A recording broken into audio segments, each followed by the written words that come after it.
Blessed Sunday morning po sa bawat isa sa atin. Gaya ng nabanggit kanina, second month na po tayo ng 2025. So talaga pong ang bilis ng takbo ng panahon. Hindi naman po nagbago yung pag-ikot ng mundo, pero siguro masyado lang nagiging busy ang ating paligid, kaya parang sa tingin natin ay parang kailan lang January, kararating ng January, pero ngayon ay February na. So ako po ay nagpapasalamat sa Panginoon for this privilege na makapag-preach po, makapagbigay ng mensahe ng Panginoon sa bawat isa sa atin ngayong umagang ito. Alam niyo po, kaming mga pastor, yung mga pastor niyo dito, naniwala po kami na to be able to deliver the Word of God, it is because of God's grace only. Hindi po mismo nakasalalay ang pagpapahayag ng mensahe ng Diyos sa kakayanan ng mensahero, kundi sa kapangyarihan at biyayang ibinibigay sa kanya ng Panginoon. Pakahirap po mag-prepare ng message if you are just relying on your own knowledge and your own understanding. So I thank God that we have this pleasure to once again study His Word and learn from it. Amen? So buksan po natin ang ating Biblia sa Luke 10:25-37 para po sa ating scripture reading. And even though nakaupo po tayo, with respect, basahin po natin ang mga talatang ito. So Luke 10:25-37. Ito po ang sinasabi sa NIV. On one occasion, an expert in the law stood up to test Jesus. "Teacher," he asked, "what must I do to inherit eternal life?" "What is written in the law?" he replied. "How do you read it?" He answered, "Love the Lord your God with all your heart and with all your soul and with all your strength and with all your mind, and love your neighbor as yourself." "You have answered correctly," Jesus replied. "Do this and you will live."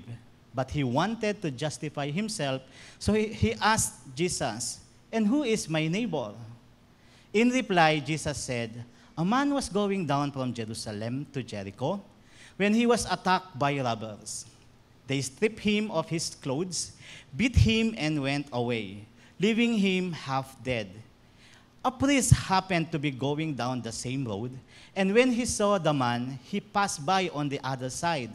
So too a Levite, when he came to the place and saw him, passed by on the other side. But a Samaritan, as he traveled, came where the man was, and when he saw him, he took pity on him. He went to him and bandaged his wounds, pouring on oil and wine. Then he put the man on his own donkey, brought him to an inn, and took care of him. The next day, he took out 2 denarii and gave them to the innkeeper. 'Look after him,' he said, 'and when I return, I will reimburse you for any extra expense you may have.' Which of these 3 do you think was a neighbor to the man who fell into the hands of robbers?" The expert in the law replied, "The one who had mercy on him." Jesus told him, "Go and do likewise." Let us pray. Lord, to you we entrust the message of this passage that we have just read. We believe, Lord God, that wisdom and understanding come from the Holy Spirit. We request it, O Lord God, na kumilos po ang banal na Espiritu sa puso namin so that we will be openly welcome ang iyong mensahe para sa amin ngayong umagang ito. Ito po ang aming dalangin sa pangalan ng aming Panginoong Jesus. Amen.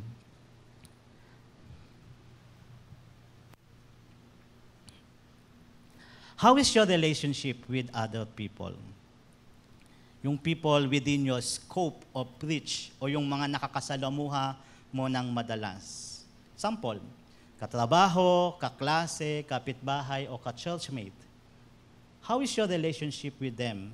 Do you have a good relationship with those people?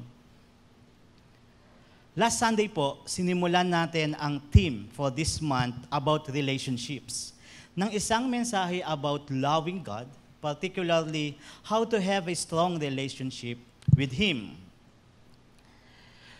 As we already know po, to love God with everything of us, heart, mind, soul, and strength, ang siyang unang bahagi ng ating pagsunod sa greatest among the commandments na ibinigay ng Panginoong Diyos. Sa kabilang banda, kung ang loving God with all of our being, ang unang bahagi ng greatest commandment, ang ikalawang bahagi naman po ay to love your neighbor as yourself. That is why, legit at essential po ang tanong natin for today na, how is your relationship with other people?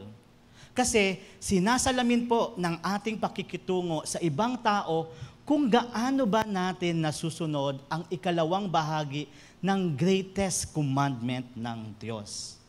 Kung tayo po ay concerned sa pagsunod sa greatest commandment na to love God, we must also be concerned sa pagsunod sa second greatest commandment dahil we cannot love God if we cannot be loving toward our neighbors. Do you agree? Kaya po, ang topic natin for today is about being able to obey the second greatest commandment of God. Love your neighbor as yourself. So sa umagang ito po, let's talk about two important questions to deal with upang matutunan nating mahalin ang ating kapwa. So yung two important questions na yon ang ating mga point sa mensahe ngayong umagang ito. Ang aking pong request, ang aking hinihiling sa bawat isa ay i-take note po natin ang dalawang katanungang iyon, magkaroon tayo ng self-reflection in relation dun sa dalawang tanong na iyon, at sa biyaya ng Diyos ay pagsumikapan nating makatugon sa kung anuman ang nararapat na maging tugon sa mga katanungang ating aalamin. Personally, ikaw po ang personal na tumugon. Ano ba ang pwede ko magiging tugon sa dalawang katanungan na ito?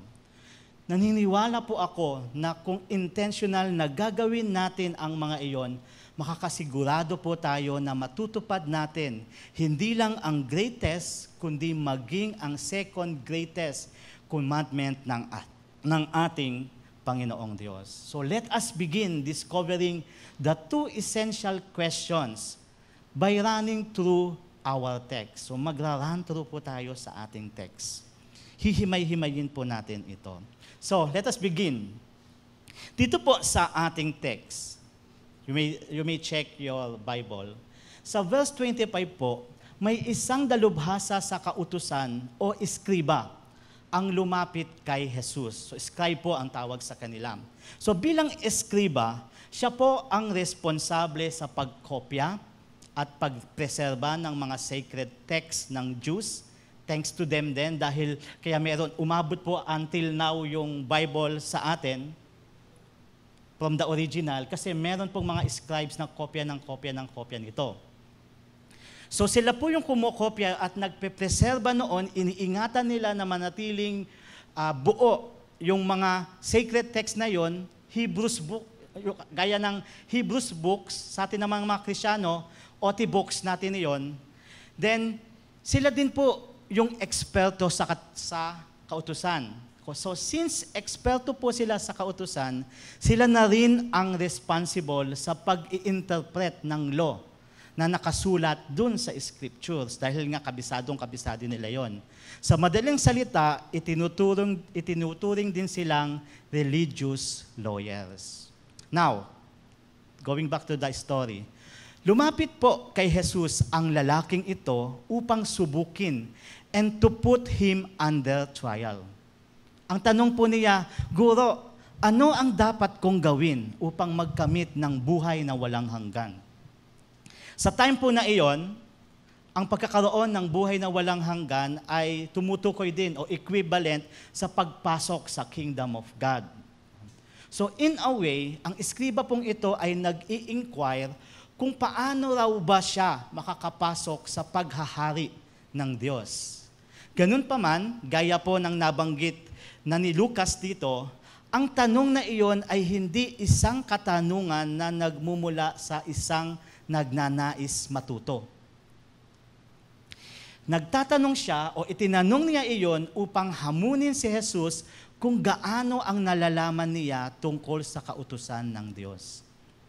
Probably, confident siya na kaya niyang palabasin that Jesus was not an expert of the law and so to discredit him and his teachings. Remember, sa time na ito, sumusubok na sila na i-put down si Jesus. Now, in verse 26, binigyan ni Jesus ang taong iyon ng isang wise answer.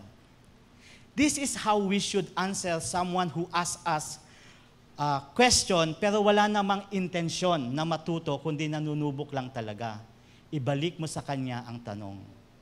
So sabi doon, what is written in the law? Ang tugon ni Jesus. How do you read it? I-take note po natin itong pangalawang tanong ni Jesus. Not what, but how do you read it? Paano raw ba ang pagkakabasa niya sa mga pinakamahalagang kautusan na iyon? Ganoon ang pagkakatanong ni Jesus dahil may purpose iyon. Malalaman po natin kung ano ang purpose na iyon sa ilang saglit lang. Sa verse 27, sumagot po yung lalaki.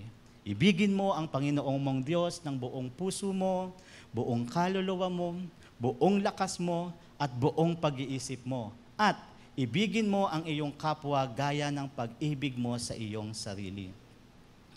And Jesus confirms it sa verse 28 na walang mali sa isinagot ng lalaki.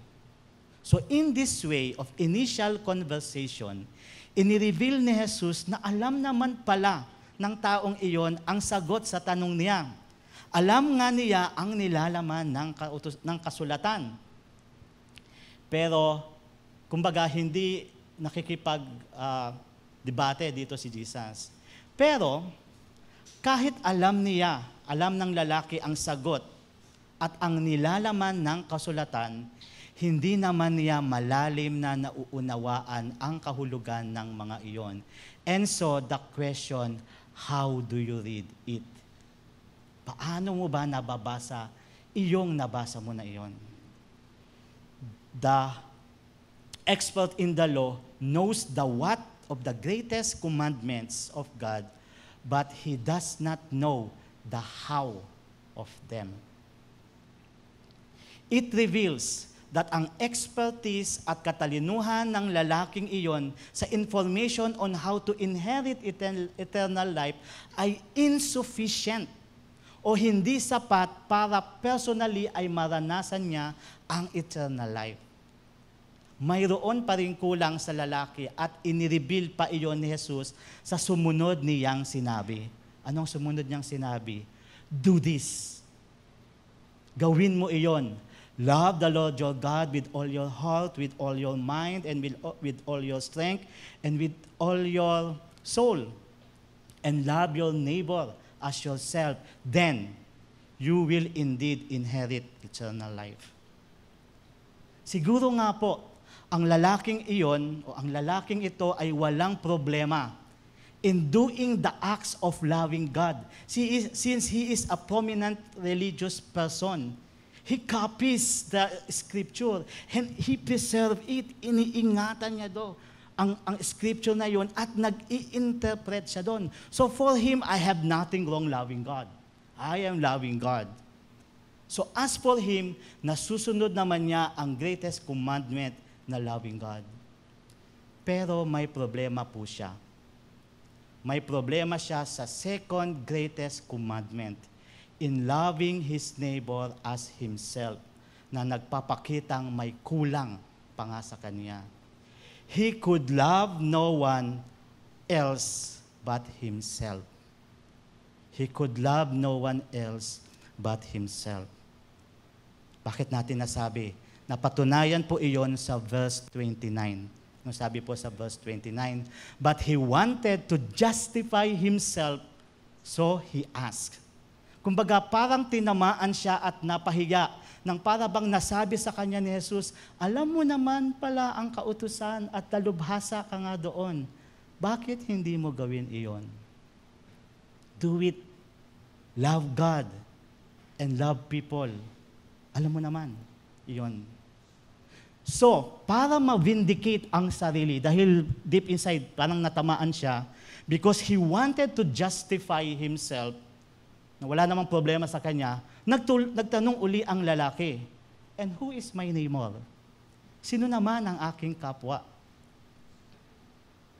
Akala niya ay nakaisa na siya sa pagtatanong ng ganito, pero this question that he asked is an improper question. This is a wrong question to us dahil hindi makakatulong ang tanong na ito sa isang taong nagnanais matuto kung paano ba niya mamahalin ang kanyang kapwa. Kung ikaw po ay isang tao na naghahangad makasunod sa kautusan ng Diyos na mahalin mo ang iyong kapwa, you should not ask, who is my neighbor so I may love them? That's a wrong question. Why? Bakit hindi tamang tanong iyon? Because that question excludes o inaalis ang responsibilidad sa isang tao na mahalin niya ang lahat ng kapwa niya by making some people non-neighbors. Ang sabi ng Diyos, love your neighbor as yourself. Ang sagot naman ng lalaki, then who is my neighbor? If Jesus would answer that with, your neighbors are those who are close to you. How about those who are not? Those who are away from Him and those who are strangers. Hindi ba sila kapwa na dapat niyang mahalin? Love your neighbors as yourself, ang utos ng Diyos sa atin. But who are my neighbors, ang sabi natin? If Jesus would answer that with, your neighbors are those who are friendly to you, those who do good to you, but how about our enemies? And those who are hostile to us? Those who hurt us? Those who have done bad things to us, on us? Hindi ba natin sila neighbors that we should love them too? Tama ba na isiping masama naman silang tao kaya okay lang na sila ay mapahamak? In Jesus' definition, ang neighbor natin ay hindi lang ang ating kapitbahay o ang mga taong malalapit sa atin, kundi ang lahat ng ating kapwa-tao. Walang exemption. That is why hindi po makakatulong ang tanong na, who is my neighbor? Sino ang aking kapwa? In learning how to love other people. Now, if that is an improper question, what should be the right question to ask? Ano ba dapat ang tamang tanong na tatanungin natin sa ating sarili? The proper question that will help a Christian to love his or her neighbor as him or herself is not, who is my neighbor, but am I a neighbor? Am I a neighbor to everybody? Upang mas maging madali para sa atin na masunod ang kautusan ng Diyos, na mahalin ang ating kapwa, we should be asking ourselves daily, am I a good neighbor to other people? Nagpapakita ba ako ng mabuting pakikipagkapwa-tao sa iba? Sa ating pong talata, sinagot ng Panginoong Hesus ang tanong ng lalaki ng isang parable. To make the religious lawyer think and realize what should his proper perspective be about being a neighbor. Ikinuwento po ni Jesus ang parable upang baguhin ang pananaw, ang perspective ng matalinong lalaking iyon tungkol sa pakikipagkapwa-tao. The parable is about the Good Samaritan. Probably familiar na po tayo dito. Ang Samaritan na iyon po ang nagpakita ng tunay na definition ng isang neighbor. Sa kwento po, may isang taong naglalakbay na napadaan sa isang mapanganib na lugar. Doon po ay hinarang siya ng mga tulisan, hinubaran, binugbog at iniwang halos patay na. Nagpapakita po iyon ng sitwasyon na ang lalaking hinold up ay totally helpless and in very need of help from somebody. Now, sa lugar ding iyon, mayroong tatlong lalaking napadaan. una-una silang napadaan. Ang unang dalawang napadaan ay isang paring Hudyo at sumunod naman ang isang Levita. Ngunit pareho po nilang iniwasan ang nakahandusay at half-dead na lalaki. Ganun pa man, may isang Samaritano ang napadaan din sa lugar na iyon at nakita ang dugoang lalaki. Nang makita niya ang biktima, tinulungan niya iyon hanggang sa gumaling. So, after telling this parable, tinanong muli ni Jesus ang lalaki, sa palagay mo, sino kaya sa tatlo ang naging tunay na kapwa ng taong hinarang ng mga tulasan? Which do you think was a neighbor to the man who fell into the hands of robbers? And again, with his expertise and intelligence, sumagot ang lalaki, the one who had mercy on him. He knows. And Jesus told him for the second time, go and do likewise. Be a neighbor, a good neighbor to other people. Let us remember, mga kapatid, hanggat hindi nauunawaan ng isang tao kung ano ba ang tunay na kahulugan ng pagiging kapwa o neighbor, hindi niya matutupad ng buong katapatan ang second greatest commandment ng God, to love your neighbor as yourself. Dahil mamimili po tayo. Mamimili tayo that sila ang aking mamahalin at ito ang hirap nila kaya wag na lang. So ang unang tanong that we should ask ourselves upang matutunan natin kung paano mamahalin ang ating kapwa ay hindi, who is my neighbor to love? Kundi, am I a loving neighbor? Am I a loving neighbor? Amen po? Pangalawa po, ang pangalawang katanungan na makakatulong sa atin upang masunod ang second greatest commandment na love your neighbor as yourself ay, how can I be a loving neighbor? How can I be a loving neighbor? O paano ba ako magiging mapagmahal na kapwa sa ibang tao? Dito po sa ating text, after telling the parable, again, tinanong ni Jesus ang lalaki, which of these three do you think was a neighbor to the man who fell into the hands of robbers? The expert in the law replied, the one who had mercy on him. Jesus told him, go and do likewise.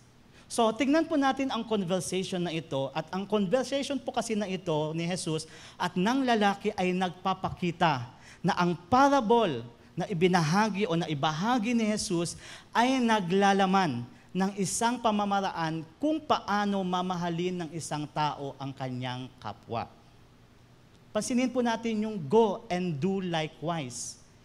Hindi go and be like that, like him. Kung hindi go and do likewise. Humayo ka at ganun din ang gawin mo. So ano po ang tinutukoy ni Jesus na dapat ding gagawin ng lalaki? So narito na rin po iyan sa verse 37 at makikita din po natin sa verses 33 to 35. That is giving mercy o pagbibigay ng habag. Sa kwento po, mayroong dalawang tao ang posible sanang makagawa ng pagtulong sa manlalakbay na pinagnakawan na, binugbog pa at iniwang halos patay na. Ang dalawang taong iyon ay isang paring Hudyo at isang Levita. Detail po ito sapagkat yung dalawa na iyon ay parehong mga naglilingkod sa templo. Sila ay mediator of people to God. Sila yung namamagitan sa tao, sa Diyos at sa tao. So nang makita nila ang taong nakahandusay, sa halip na tulungan ang kaawa-awang lalaki, pareho pa nilang nilayuan iyon. Tatanong tayo, bakit kaya ganun ang ginawa nila? Ang isang posibleng dahilan po kung bakit ganoon ang kanilang ginawa ay ang pag-iwas nila to do extra effort kapag lalapitan pa nila ang lalaki at kukumustahin ang kalalagayan niyon. At marahil ay sa takot na rin sa magiging consequence kapag i-check pa nila yung nakahandusay na taong iyon, merong kapalit iyon, merong consequence sa kanila. So sa madaling salita, ayaw na nilang maabala pa sa kanilang gawain at ayaw din nila na mapahamak pa sa pagtulong na kanilang gagawin. Kasi po, ganito po iyon. According sa Jewish law, nakabatay sa Numbers 19:13, ang sabi doon, sino mang humawak ng bangkay at hindi maglinis ng sarili sa pamamagitan ng tubig na panlinis ay nagpaparumi sa tabernakulo ni Yahweh. Siya'y mananatiling marumi habang panahon at ititiwalag sa sambayan ng Israel. Isa po ito sa batas na ini-interpret ng mga scribe. So dahil po sa masalimuot at risky ang proseso ng paglilinis ng isang Israelitang nakahawak ng isang bangkay, minabuti na lang ng Hudyong pari at ng Levita na iwasan ang nakahundusay na lalaki kahit iyon man ay posibleng buhay pa at naghihingalo lang o kahit patay na nga. So in a way, isipon natin ang wisdom ng Panginoong Yesus. This is a rebuke sa expert in the law na kausap ni Jesus sa pag-i-interpret ng commandment of God at pagpapatupad niyon, mercy should always be there. Dahil ang Diyos na nagbigay ng mga kautusang iyon is a merciful God. We should not forget that as we interpret the Bible. God is not a harsh God. He is a merciful God. Even though He disciplines, and painful sometimes ang discipline na yon, it's not something to destroy us. It's also part of His mercy. Kaya po, kahit na magmukhang relihiyoso ang isang tao sa kanyang pagsisimba o paglilingkod sa templo ng Diyos, ngunit hindi naman nananahan ang kahabagan sa puso niya, hindi niya rin kakayanin makapagbigay ng tunay na habag sa kanyang kapwa dahil wala naman siyang paghuhugutan niyon. At yun po yung nangyari sa paring Hudyo at sa Levita sa kwento ni Jesus. Dahil ayaw nilang maabala pa sa kanilang paglilingkod sa templo at sa takot sa magiging resulta ng kanilang pagtulong, paano kung patay na iyon, I will be unclean. Hindi po nila natupad ang second greatest among the commandments of God, na loving their neighbor dahil they did not give mercy sa nabiktima ng masasamang loob. Bye-bye, dyan ka na lang. Pero kakaiba po ang nangyari sa Samaritano. Nang makita po niya ang biktima, hindi niya iyon iniwasan. Bagkus ay nilapitan pa at binigyan ng pangunang lunas. Pagkatapos, hindi lang doon, pagkatapos, isinakay niya ang lalaki sa kanyang asno at dinala ito sa bahay panuluyan upang maalagaan doon. Hindi lang iyon, kinabukasan, binayaran niya ang namamahala ng bahay panuluyan at binigyan pa ng extra money para patuloy na maalagaan at gumaling ang nabiktima. At hindi lang iyon, willing din na magbigay ng extra time ang Samaritano upang balikan at kumustahin ang tinulungan. At hindi lang iyon, may reimbursement pa sa sobrang gagastusin ng nag-aasikaso just to make sure na ang nabiktima ay mabibigyan ng complete health care. Pasensya na po sa emphasis na hindi lang iyon. No? Siguro po, mapapaisip tayo, paano niya nagawa ang lahat ng iyon? Paano niya nagawa ang lahat ng iyon? How? Ang sabi po ni Jesus sa kwento, sa verse 33 I think, when the Samaritan saw the victim's status, he had compassion. Compassion, mercy, habag. It can make us do the extra mile of helping other people kahit na walang naghihintay na benepisyo para sa atin kung gagawin natin iyon. Mercy, let us remember, mercy helps us to make sure that the helpless and needy person would receive help and care that he most needed. Mercy helps us to make effort that the helpless and needy person would receive help and care that he most needed. Yun po ang magiging motivation natin. Hindi ba mga kapatid, iyon ang natanggap natin mula sa Panginoon? Tayo po ay nakatanggap ng kapatawaran sa ating mabibigat na kasalanan at binigyan pa ng walang hanggang kaligtasan dahil sa habag ng Diyos sa atin. Gaya po ng sinasabi sa Titus 3:45, "But when the kindness and love of God our Savior appeared, He saved us, not because of righteous things we have done, but because of His mercy." Thank you, Lord. Thank you, Father.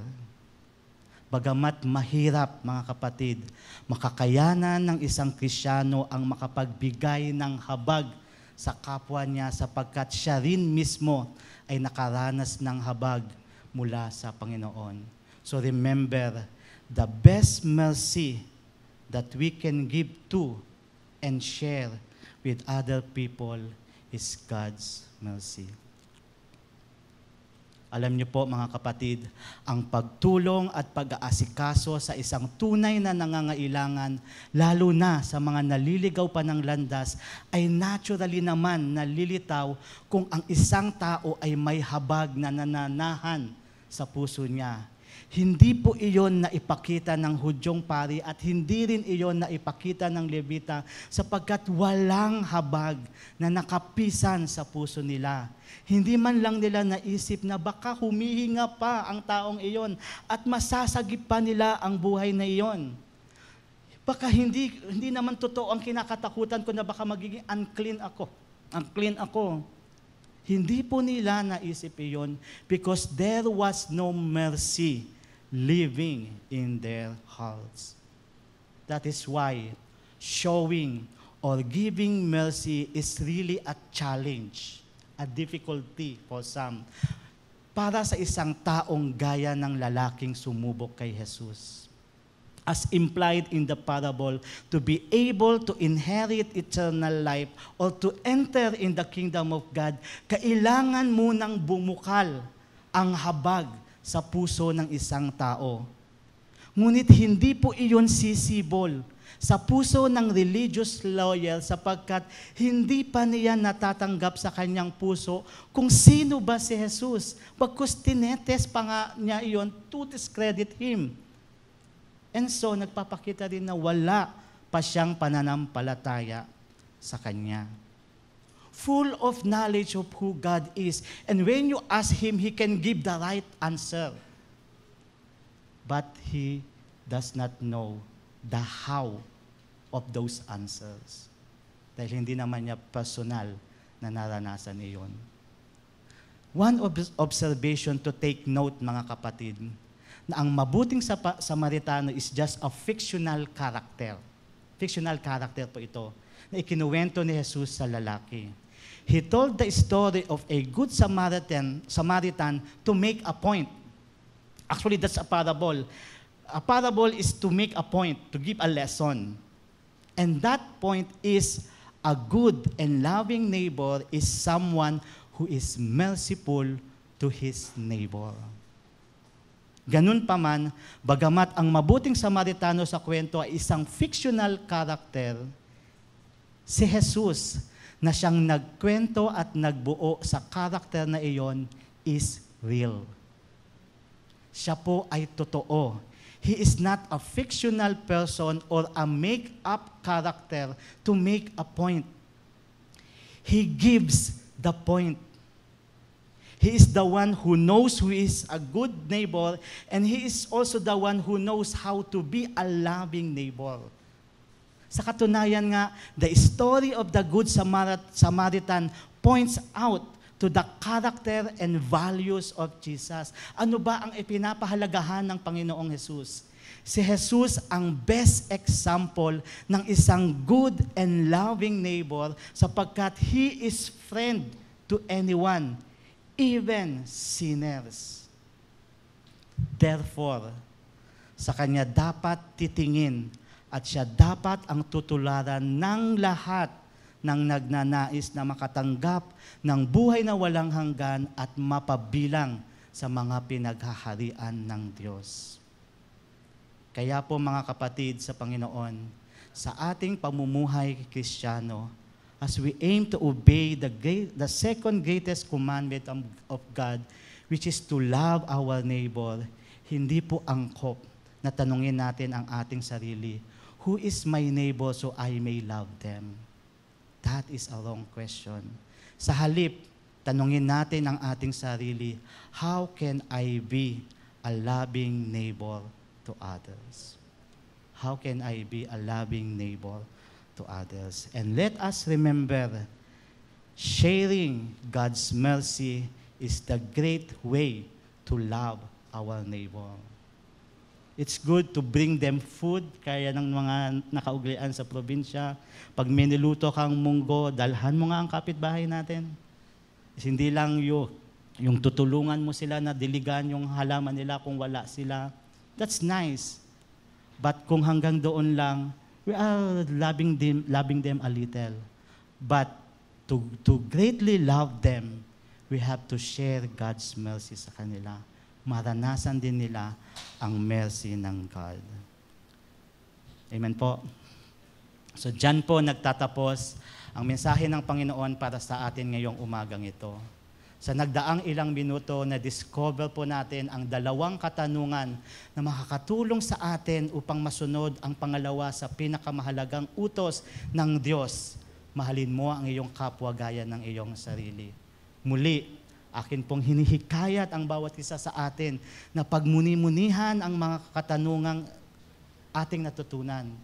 Huwag po tayong masyadong mabigat sa ating sarili. It's nice to be hard sa ating sarili, but give yourself a time to process and to learn daily. Huwag nating expect kagad na tomorrow change na tayo.